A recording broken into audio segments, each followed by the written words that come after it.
Hi guys, still in at Jordan Bikes, and today we have for sale this really lovely Kawasaki Ninja 650 2021 bike, and it's run 1767 miles from new. It's got some nice bits at the back, it's got the cowl on the rear, it's got the tail tidy on there as well, so nice and neat. But we do also have the rear seat included with this bike, but super clean. It's the newer model, so you do get that digital TFT colour display, you get the LED lights, and they come with a fly-by-wire throttle as well.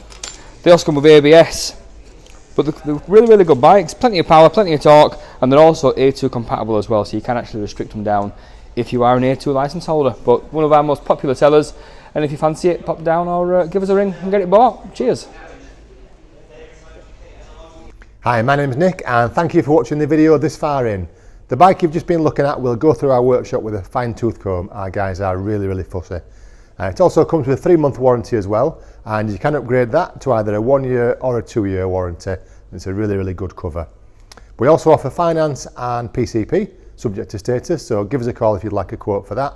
And if you'd like an even more detailed walk around video, getting every single nook and cranny, just give us a call, and we're quite happy to do that if you can't get down to the store. That's it, thank you for watching. Get on that phone, give us a ring, get it bought. Cheers.